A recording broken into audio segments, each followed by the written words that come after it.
Kita buka informasi pertama, saudara. Sebanyak 393 calon jemaah haji asal Aceh kloter 2 sempat tertunda keberangkatannya menuju Tanah Suci pada Kamis dini hari, dikarenakan maskapai Garuda Indonesia mengalami kendala teknis.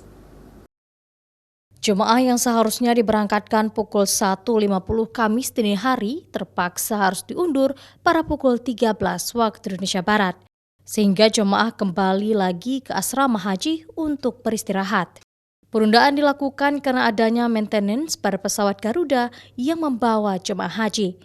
Jemaah kloter 2 berasal dari Biren 117 orang, Banda Aceh 70 orang, Aceh Tengah 59 orang, Aceh Tenggara 57 orang, Bener Meriah 55 orang, dan Kayu Lues 30 orang.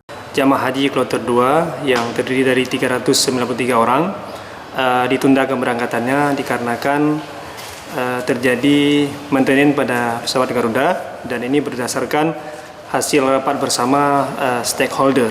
Namun jemaah haji tersebut tetap berangkat pada hari yang sama, cuma waktu jamnya yang bergeser, yang sedianya semula diberangkatkan pada jam 01.50, kemudian dialihkan ataupun dipindahkan, diundurkan menjadi pada pukul 13 waktu Indonesia Barat hari ini.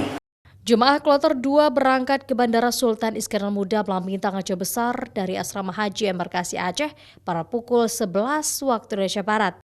Selain itu, jemaah kloter 3 juga telah memasuki asrama haji dan akan berangkat pada pukul 9 waktu Indonesia Barat esok hari. Syahril, Kompas TV, Banda Aceh.